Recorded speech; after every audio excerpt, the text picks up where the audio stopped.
కుశాలపురం అనే గ్రామంలో రామం అనే వ్యక్తి తన భార్య అలాగే 2 పిల్లలతో నివసిస్తూ ఉండేవారు. అతను చాలా మంచివాడు.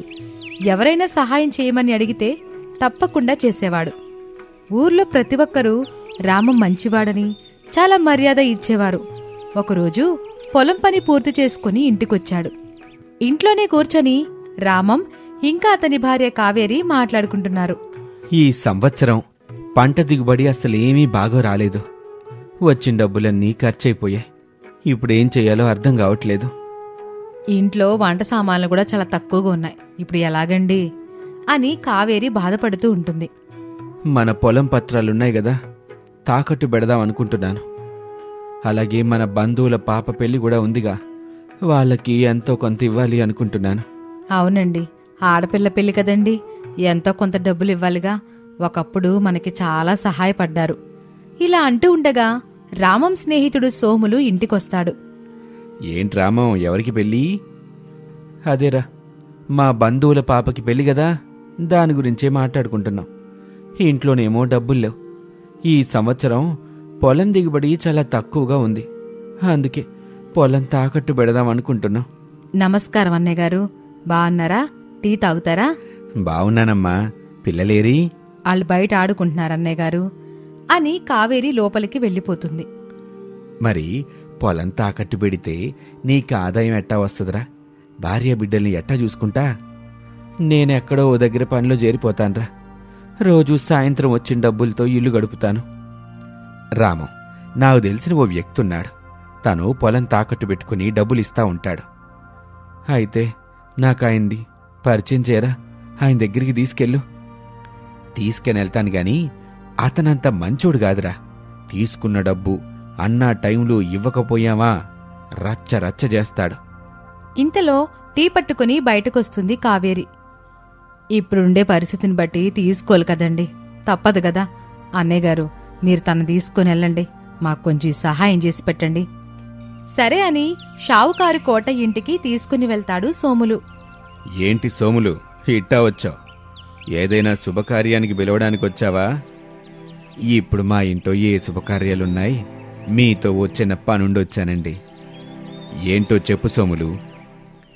ఏమీ లేదు కోటయ్య, నా మిత్రుడికి ఓ చిన్న సాయం కావాలి. సాయమా? ఏం సాయం కావాలో చెప్పు. కోటయ్య, నా మిత్రుడి దగ్గర చిన్న పొలం ఉంది. అది తాకట్టెట్టుకొని కొంత డబ్బు ఇవ్వగలుగుతావా? ఆ విషయమే అడగడానికి వచ్చాను కోటయ్య. నేను ధనమిస్తాను గాని నేను ఏడాది గడువిస్తాను. తర్వాత ఇచ్చిన ధనం మీద కొంత అధిక ధనాన్ని నాకివ్వాలి. మా రాము చాలా మంచోడు, ఊర్లో చాలా పేరున్నవాడు. నీకు తెలుసుగా కోటయ్య, తనెప్పుడు మోసం చేయడు. నువ్వనుకున్న సమయానికి డబ్బు తిరిగిచ్చేస్తాడు. అవును కోటయ్య గారు, మీరు చెప్పిన సమయానికే నేను మీరిచ్చిన ధనాన్ని మొత్తం తిరిగిచ్చేస్తాను. అలాగే మీరు చెప్పినట్టు అధిక ధనాన్ని కలిపిస్తాను. అయితే నాకు ఇంకో షరతుంది. చెప్పండి కోటయ్య గారు, ఏంటా షరతు? ఈ ఏడాది పాటు మీ పొలంపై వచ్చిన దిగుబడి ఏదీ మీకు చెందదు. సరే, ఈ సంవత్సరం నా పొలంపై వచ్చే దిగుబడి నేను తీసుకోను అని పొలం పత్రాలు ఇచ్చేసి ధనం పట్టుకుని ఇంటికొచ్చేస్తాడు. మార్గమధ్యంలో రామం తనకి ఏదైనా పని చూడమని సోములతో చెప్తాడు. కొన్ని రోజుల పాటు ఆ ఊరి ప్రెసిడెంట్ అయిన విక్రమవర్మగారి పొలంలో పనిచేస్తూ ఉంటాడు రామం. వచ్చిన డబ్బులతో భార్య బిడ్డల్ని చూసుకుంటూ ఉండేవాడు. ఒకరోజు పొద్దున్నే పనిలోకి వెళ్తూ ఉండగా మార్గమధ్యంలో కోటయ్య కనిపిస్తాడు. ఏంటి రామం, ఎటు వెళ్తున్నావు? మనూరి ప్రెసిడెంట్ గారు విజయవర్మ గారి పొలంలో పనిచేస్తున్నానండి. అక్కడికి వెళ్తున్నాను కోటయ్య గారు. సరేగాని నువ్వు తాకట్టు పెట్టిన పొలంలో ఎవరైనా పని చేస్తారేమో చూడు. నేనక్కడ పంట వెయ్యాలి అనుకుంటున్నాను. సరేనండి, నేను పనిచేసే వాళ్ళని అడిగేసి మీకు చెప్తానులేండి అని చెప్పి రామం అక్కడి నుంచి వెళ్ళిపోతాడు. వెళ్ళి ప్రెసిడెంట్ గారి పొలంలో తన పని తాను చేసుకుంటూ ఉంటాడు. ఆ రోజు సాయంత్రం ఇంటికొచ్చి తన భార్యతో మాట్లాడుతూ, ఈరోజు నాకు కోటయ్య గారు కనిపించారు. కావేరి ఆశ్చర్యంగా చూస్తుంది. అదే మనం పొలం తాకట్టు పెట్టాం కదా, ఆయన. ఓ ఆయన ఏమన్నారు? మనం తాకట్టు పెట్టిన పొలంలో ఎవరైనా పని చేస్తారేమో అని అడుగుతున్నారు. వెంటనే కావేరి ఆలోచించి ఇలా అంటుంది. ఆ పొలం అంటే మీకు చాలా ఇష్టం కదండి, అక్కడికి మీరే పనిలోకి వెళ్ళిపోవచ్చు కదా, అప్పుడు మన పొలంలోనే పనిచేసినట్టు మీకు అనిపిస్తుంది కదండి. కావేరి చెప్పిన మాటలు రామానికి నచ్చుతాయి. పొద్దున లేవగానే కోటయ్య దగ్గరకు వెళ్తాడు. కోటయ్య గారు, నేనండి రామాన్ని. నేను మీ పొలంలో పని చేయొచ్చా? నువ్వు ప్రెసిడెంట్ గారి పొలంలో పని చేస్తున్నావు కదా, కానీ ఈ పొలంలో పని చేయటానికి మనిషిని అడిగారు కదా, అదేదో నేనే చేసుకుంటే మంచిదని అనుకున్నానయ్యా. అది మా తాతగారిచ్చిన పొలం. ఆ పొలం అంటే నాకు చాలా ఇష్టం. ఇంకా నా పొలంలోనే పని చేస్తున్నానన్న సంతృప్తి కూడా నాకు మిగులుద్దయ్యా. సరే అయితే ఈ రోజు నుంచే పనిలోకి వచ్చాయి. అట్టాగే కోటయ్య గారు, ఇంటికెళ్ళి అక్కడి నుండి పొలానికి వచ్చేస్తాను. పొలంలో మిమ్మల్ని కలుస్తాను అని చెప్పి అక్కడి నుంచి వెళ్ళిపోతాడు రామం. నేను ఇలా మన పొలంలోనే పనికి చేరానని చెప్తాడు. కావేరి దానికి చాలా ఆనందపడుతుంది. తన ఇంట్లో అన్ని పనులు పూర్తి చేసుకుని పొలానికి చేరుకుంటాడు రామం. అప్పుడక్కడికి కోటయ్య వచ్చి ఇలా అంటాడు. నేను కొన్ని ఉపాయాలు చెప్తాను, ఆ ప్రకారంగానే నువ్వు పని చేయాలి. అలా చేస్తేనే పొలానికి దిగుబడి బాగా వస్తుంది. అయ్యా, నాకు ఈ పొలంలో చాలా అనుభవం ఉంది కోటయ్య గారు. ఏమీ పర్లేదు, నేను చూసుకుంటానులేండి. అలా కాదు, నేను చెప్పినట్టు చేస్తే మనకి దిగుబడి బాగా వస్తుంది. పొలం దున్నేటప్పుడు నాగలి కొంచెం లోపల వరకు దించి దున్ను. అలా చేస్తే మట్టి వదులుగా మారి ఫలితం బావుంటుంది. సరేనయ్యా అని చెప్పి మొదలు పెడతాడు రామం. మొదటిసారి పొలం మొత్తం దున్ని పక్కన కూర్చుంటాడు. మరలా కోటయ్య చెప్పిన మాట గుర్తొచ్చి రెండోసారి దున్నుతాడు. కొంత దున్నేటప్పటికీ నాగలి లోపల వరకు వెళ్లడం వలన అక్కడేదో వస్తువు అడ్డుండి నాగలి ముందుకు వెళ్ళలేకపోతుంది. ఏంటిది అడ్డుపడుతుందని నాగలి పక్కన పెట్టి అక్కడుండే మట్టిని అలా చేత్తో చెదరగొడతాడు. అది ఏమిటా అని బయటకు తీస్తాడు. ఇదేదో పెట్టిలా ఉందే, ఇదేంటి పొలంలో దొరికింది అని అనుకుంటాడు. ఏంటో చూద్దామని ఆలోచించి ఆ పెట్టె తెరిచి చూస్తాడు. అందులో చాలా నగలు కనిపిస్తాయి. అప్పుడే అక్కడికి షావుకారు కోటయ్య చేరుకుంటాడు. ఏంటిది? ఎక్కడ దొరికింది ఈ పెట్టి? అదే కోటయ్య గారు, మీరు లోపల వరకు దున్నమన్నారుగా, అప్పుడేదో నాగలికి తగిలింది. అదేంటని బయటికి తీసి చూస్తే ఇదిగోండి ఈ పెట్టండి. ఇందులో ఇన్ని నగలున్నాయేంటి? ఏమో తెలీదయ్యా, అదే చూస్తున్నాను. అయినా ఇది నా పొలంలో దొరికింది, ఇది నాది అని తీసుకుని వెళ్ళిపోతాడు తనింటికి. అలా చూస్తూ ఉండిపోతాడు రామం. తర్వాత రామం ఇంటికి తిరిగొచ్చేస్తాడు. వచ్చి తన భార్యకు జరిగిందంతా వివరిస్తాడు. ఆ పెట్టే మన పొలంలోది కదా, అందులో దొరికింది కాబట్టి మందే కదండి. కేవలం మనం తనఖా మాత్రమే పెట్టాం ఆ పొలాన్ని అని కావేరి బాధపడుతూ ఉంటుంది. ఊర్లో ఈ విషయాన్ని తెలుసుకుని సోములు రామం ఇంటికొస్తాడు. రామం, ఊర్లో చాలా మంది అంటున్నారు నీ పొలంలో ఏదో నగల పెట్టి దొరికిందంట.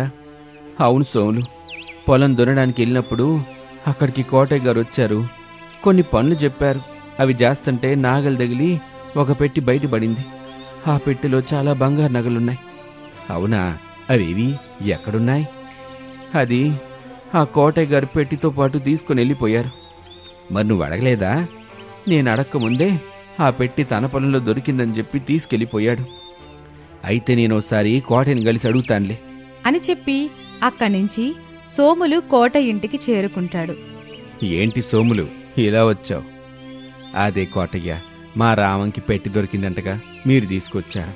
ఆ పెట్టి మా రామం పొలంలో దొరికింది కదా, అది మా రామందే అవుద్దిగా కోటయ్య.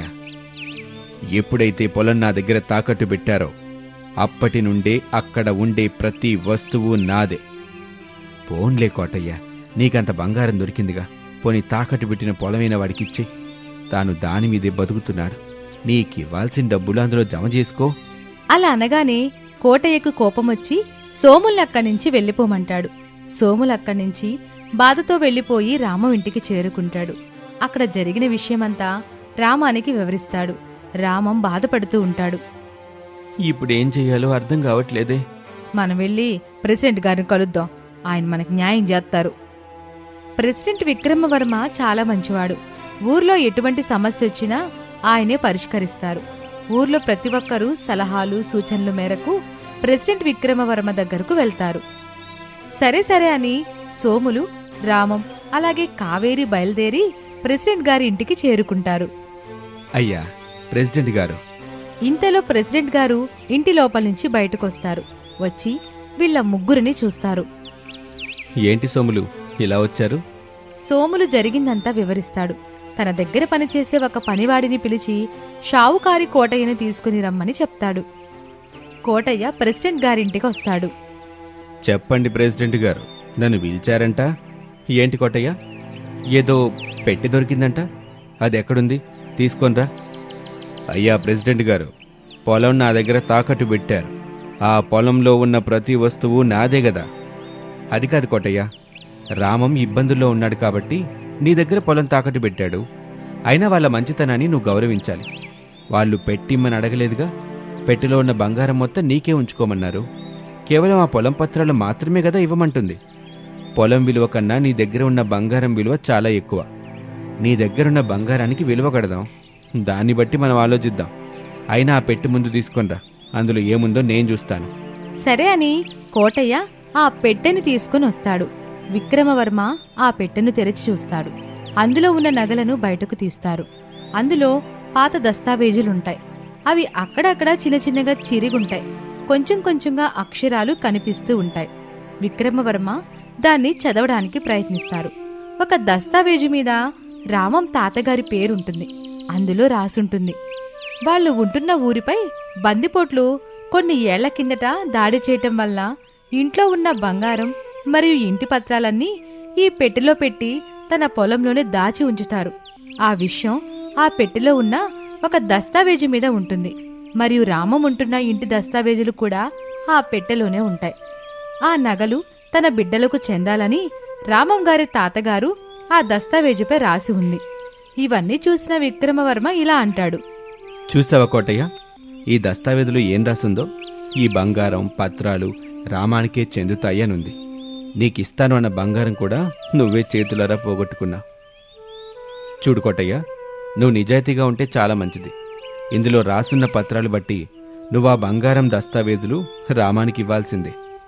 కోటయ్య దిగాలుగా ఒప్పుకుంటాడు. రామం, ఇదిగో ఈ బంగారం తీసుకో, అలాగే ఈ దస్తావేజులు కూడా. ఏదేమైనా నువ్వు మంచి అదృష్టవంతుడివి. కలిసొచ్చిన అదృష్టం అంటే దీన్నే అంటారేమో. అయ్యా ప్రెసిడెంట్ గారు, మీ దయ వల్ల నాకు ఈరోజు ఇంతటి అదృష్టం దక్కిందయ్యా. మీకు చాలా ధన్యవాదాలు. మీ మేలు నేను ఎప్పటికీ మర్చిపోలేనయ్యా అని చెప్పి అక్కడి నుంచి అందరూ వెళ్ళిపోతారు. ఇది ఇవాల్టి కథ. మరొక ఆసక్తికర కథతో మళ్ళీ కలుద్దాం. శివపురం అనే గ్రామంలో నివసించే రామయ్య చాలా పేదవాడు. రామయ్య తన కుటుంబంతో కలిసి ఒక ఊరి నుండి ఇంకో ఊరు వెళ్తూ బిచ్చమడుక్కుంటూ జీవనాన్ని సాగిస్తూ తన కుటుంబాన్ని పోషిస్తూ ఉండేవాడు. యావండి, ఇలా ఇంకా ఎన్ని రోజులని సంచారం చేసుకుంటూ జీవనం సాగిస్తూ ఉంటాం చెప్పండి? ఏదైనా ఒక ఊర్లో స్థిర నివాసం ఏర్పరచుకొని ఒకే ఊర్లో ఉందామండి. అదిగా సుశీల, మా తాతల కాలం నుండి మేమిట్టాగే సంచారం చేసుకుంటూ కుటుంబాన్ని పోషిస్తూ ఉంటాం. నీకు తెలుసు కదా. అది కాదండి, ఒకప్పుడంటే వేరు. ఇప్పుడేమో రోజులు మారే కదా. ఏదైనా పని చేసుకుని బ్రతుకుదామండి. సరే చూద్దాం. చూద్దాం కాదు, అదిగో పిల్లల్ని చూసారా? వాళ్ళు కూడా పెరుగుతున్నారు. వారిని బాగా చదివించుకోవాలి. లేదంటే వారు కూడా ఇదిగో మనలాగే ఇట్ట ఊరూరు తిరుగుతూ బెచ్చమెత్తుకుని జీవిస్తూ ఉంటారు. వారికి కూడా ఇట్లాంటి జీవితం అవసరమా చెప్పండి? నువ్వు చెప్పేది కూడా నిజమే గాని దాని గురించి సాయంకాలం మాట్లాడుకుందాంలే. ఇప్పుడైతే ఊళ్ళోకి పోయొత్తాను. రామయ్య తన భార్య అయిన సుశీల చెప్పిన విషయం గురించి ఆలోచిస్తూ బిచ్చమెత్తుకోవడానికి మెడకి ఒక డోలు తగిలించుకుని వెళ్తూ ఉన్నాడు. దారిలో రామయ్యకి సుశీల చెప్పిన విషయాలే గుర్తుకొస్తున్నాయి. అవును, నా భార్య సుశీల్ చెప్పిన దాంట్లో నిజం లేకపోలేదు. మా నాన్న ఇట్టాగే నాలా 4 ఊర్లు తిరిగి బెచ్చమెత్తి మమ్మల్ని పోషించాడు. అదే నాకు నేర్పాడు. ఇప్పుడు నేను మా నాన్నలాగే బెచ్చమెత్తుకుని నా పిల్లల్ని పోషిస్తున్నాను. అంటే రేపు నా పిల్లలు కూడా నాలాగే బెచ్చం అడిగి బతకాలా? రామయ్య అలా పరిపరి విధాలుగా ఆలోచిస్తూ ఉన్నాడు. అలా ఒక ఇంటి ముందుకు వెళ్లి తన మెడలోని డోలు వాయిస్తూ ఉన్నాడు. అయ్యా, అమ్మా, దానంకొచ్చానయ్యా. కాస్త దానం చేసి పుణ్యం కట్టుకోండి అయ్యా. అలా రామయ్య కొన్నిళ్ళు తిరుగుతూ కొంత ధాన్యం, కొన్ని కూరగాయలు సంపాదించాడు. వాటిని పట్టుకొని సుధాకర్ అనే పిస్నారి అతని ఇంటికి వెళ్ళాడు. రామయ్య అక్కడ కూడా డోలు వాయిస్తూ ఉన్నాడు. ఈ అడుక్కునే వాళ్ళకి అసలు పని పాట ఉండదు అంటూ సుధాకర్ బయటకొచ్చాడు. అయ్యా, దానం చెయ్యండి అయ్యా. ఏమిటి దానం చెయ్యాలా? ఎందుకు చెయ్యాలరా నీకు దానం? అయ్యా, మాలాంటి వాళ్ళకి దానం చేస్తే మీకు పుణ్యం వచ్చుద్దయ్యా. ఏంటి, మేము కష్టపడి సంపాదించుకున్న సొమ్ముని నీకు దానం చేస్తే మాకు పుణ్యం వచ్చుద్దా? పుణ్యం ఇచ్చేది మీరైనప్పుడు ఇంక గుళ్ళో దేవుడెందుకు? అయినా ఆ దేవుడి దగ్గరికి వెళ్ళి మొక్కుకుంటే ఉచితంగానే వస్తుంది పుణ్యం. అయ్యా, అట్టా అనకండి అయ్యా. మీలాంటోళ్ళు దానం చేస్తేనే కదయ్యా మాలాంటోళ్ళు బతికేది. కాస్త దానం చెయ్యండి అయ్యా అని అడగగా సుధాకర్కి బాగా కోపం వచ్చి రామయ్యని తోశాడు. రామయ్య వెళ్లి బురదగుంటలో పడిపోయాడు. తను ఆ రోజంతా తిరిగి బిచ్చమడిగి పోగు చేసినవన్నీ బురదలో పడిపోయాయి. అసలేంట్రా, ఏంటి నీ దౌర్జన్యం? నీకు బిచ్చమెయ్యాలని ఎక్కడైనా రాసుందా? అసలు నీకు మాలా కష్టపడి సంపాదిస్తే అప్పుడు తెలుస్తుందిరా కష్టం విలువ.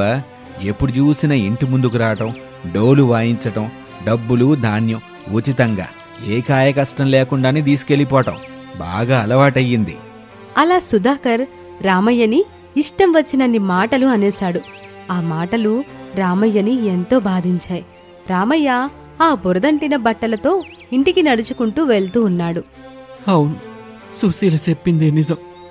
ఇక్కడ పనిచేసి ఒక గూడున్నాడికే గుర్తింపు. నాలాంటి అన్నసులు మనసులో కూడా చూడరు. ఏ ఊళ్ళోకి వెళ్ళినా ఇట్లాంటి సుధాకర్లు ఎంతో మంది ఉంటారు అనుకుంటూ ఇంటి దగ్గరికి వెళ్ళాడు రామయ్య. బురదంటిన బట్టలు చూసిన సుశీల కంగారు పడుతూ, అయ్యయ్యో, ఏమైందండి? ఈ ఒంటి నిండా బురద ఏంటండి? ఎక్కడ పడ్డారు? మీకేం కాలేదు కదా? దానికి రామయ్య ఏమీ మాట్లాడకుండా అలానే వెళ్లి బట్టలుండగానే పైన నీళ్లు పోసుకునొచ్చి, సుశీల, మనం ఈ రోజు నుండి బిచ్చం ఎత్తుకుని బతకటం లేదు. ఏదైనా పని చేసుకుని బతుకుదాం. పద, వేరే ఇంకే గ్రామానికైనా వెళ్ళి అక్కడే గుడిసేసుకొని అక్కడే ఏదో ఒక పని చేసుకుంటూ బతుకుదాం. రామయ్యలో వచ్చిన మార్పును చూసిన సుశీల ఎంతో సంతోషపడింది. అలా ఆ రోజే వారు ఆ ఊరి నుండి దూరంగా నారాయణపురం అనే గ్రామానికి వెళ్లిపోయారు. సుశీల, ఇంక మనం ఉండబోయేది ఇక్కడే. ఇదిగో, ఇదే మన ఊరు. ఈ ఊళ్ళోనే ఏదో ఒక పని చేసి గౌరవంగా బతుకుదాం అని చెప్పాడు రామయ్య. అప్పుడు రామయ్య కూతురైన పద్మ, నాన్న, అయితే మనం ఇక నుండి ఇదే ఊర్లో ఉంటే మమ్మల్ని స్కూల్కి పంపిస్తావా? నాన్నా, మనం ఏ ఊరికెళ్ళినా కూడా అక్కడ అందరూ నా స్నేహితులుగా మారిపోతారు. కానీ కొన్ని రోజుల్లోనే ఆ స్నేహితుల్ని వీడి ఇంకో గ్రామానికి వెళ్లాల్సి వచ్చేది. ఇక మనం ఇదే ఊర్లో ఉంటాం కనుక ఇప్పటి నుంచి నాకు స్నేహితులయ్యేవారిని ఎప్పటికీ విడిచి వెళ్ళను. అవును పిల్లలు, ఇక ఈ ఊర్లోనే మనం ఎలాంటి బిచ్చం ఎత్తుకోం, సరేనా? మీరు బుద్ధిగా ఇంట్లోనే ఉండాలి. నాన్న మిమ్మల్ని కొన్ని రోజుల తర్వాత స్కూల్కి పంపిస్తాడు. అలాగే అమ్మా అంటూ పిల్లలు ఎంతో సంతోషిస్తూ ఉన్నారు. రామయ్య మాత్రం ఏదో ఆలోచనలో పడ్డం చూసిన సుశీల రామయ్య దగ్గరకొచ్చి, ఏమైందండి, ఏదో ఆలోచిస్తూ ఉన్నారు? ఏమీ లే సుశీల, బెచ్చవెత్తుకోవటం మానేశాం. ఇప్పటి నుండి రోజూ పని చేయిందే పిల్లలకి కడుపు నిండా భోజనం పెట్టలేను. ఊరుగాని ఊర్లో మనకి పని దొరుకుతుందంటావా? మీరేం అధైర్యపడకండి. ముందు ఊర్లోకెళ్ళి ఏదైనా పనుందేమో అడుగు చూడండి. అలాగే సుశీల. రామయ్య పని కోసం ఊర్లోకి వెళ్ళాడు. ఒక దగ్గర ఒక వ్యక్తి కుట్టు ముందు మూటలు మోస్తూ ఉన్నాడు. ఈ కొట్టి దగ్గర చూస్తుంటే మనకి ఏదో పనైనా దొరికేలా కనిపిస్తుంది. వెళ్ళా యజమాని పని అడుగుదాం. రామయ్య కొట్టు యజమాని దగ్గరికి వెళ్ళి, అయ్యా, నా పేరు రామయ్య. నేను ఈ ఊరికి కొత్తగా వచ్చానయ్యా. మీ దగ్గర ఏదైనా పనుంటే ఇప్పించండి. ఒళ్ళొంచి పని చేస్తానయ్యా. నువ్వు ఏ ఊరివాడివో ఏమో, నిన్ను నమ్మి నీకు పనెలా ఇవ్వగలను? నువ్వు పని చేస్తూ చేస్తూ ఏదైనా ఎత్తుకెళ్ళి కనబడకుండా పోతే నేను నిన్ను ఎక్కడని వెతకాలి? పని లేదు, ఏమీ లేదు, వెళ్ళవయ్యా. అలా రామయ్య ఎక్కడికెళ్ళినా కూడా ఆ రోజు ఎవరూ పనివ్వలేదు. మీరేమి బాధపడకండి, ఈ రోజు కాకపోతే రేపైనా కూడా పని దొరుకుతుంది అంటూ రామయ్యకి ధైర్యం చెప్పేలా సుశీల మాట్లాడింది. అలా ఎన్ని రోజులైనా కూడా రామయ్యకి ఆ ఊర్లో పనే దొరకలేదు. యావండి, ఇంట్లో తినడానికి సరుకులన్నీ అయిపోయాయండి. మనం పస్తులుంటే కనీసం 2 రోజులైనా పిల్లల ఆకలి తీర్చొచ్చు. కానీ ఆ తర్వాత కష్టమైపోతుందండి. ఈ 2 రోజుల్లో ఏదోటి చేస్తానులే సుశీల. అలా ఆ 2 రోజులు కూడా గడిచిపోయాయి. ఆ తర్వాత రోజు పిల్లలు ఆకలితో అలమటిస్తూ ఉన్నారు. రామయ్య పనికోసం ఊర్లో తిరుగుతూ ఉంటే ఒక పెద్దింట్లో పెళ్లి జరుగుతూ ఉంది. వంటల వాసనకి రామయ్య అక్కడే నిలబడిపోయాడు. నా పిల్లలు ఇంటి దగ్గర ఆకలితో అలమటిస్తున్నారు. ఎల్లి కాస్త భోజనం అడుగుదామా? లేదు, వద్దొద్దు, నేను బిచ్చం అడగనని అనుకున్నాగా. కానీ ఇప్పుడు నా పిల్లల ఆకలి తీర్చేదట్టా? రామయ్య పరిపరి విధాలుగా ఆలోచిస్తూ ఉన్నాడు. లేదు, బిచ్చమైతే అడుక్కోను, కానీ దొంగతనం చేస్తాను. అవును, నా పిల్లల కోసం కొద్దిగా అన్నం తీసుకెళ్తాను. అన్నం దొంగిలించడం అంత పెద్ద తప్పు కూడా కాదనుకుంటా అని అనుకుని రామయ్య దొంగచాటుగా ఎవరికీ కనిపించకుండా వంటశాలలోకి వెళ్ళిపోయి చాటుగా కూర్చొని తన భుజం మీదున్న తువ్వాలులో కొంచెం భోజనం వేసుకుంటూ ఉండగా అప్పుడే ఒక పని మనిషి వచ్చి పెద్ద బంగారు గొలుసుని పెద్ద కూర గిన్నెలో వేసి వెళ్ళిపోయింది.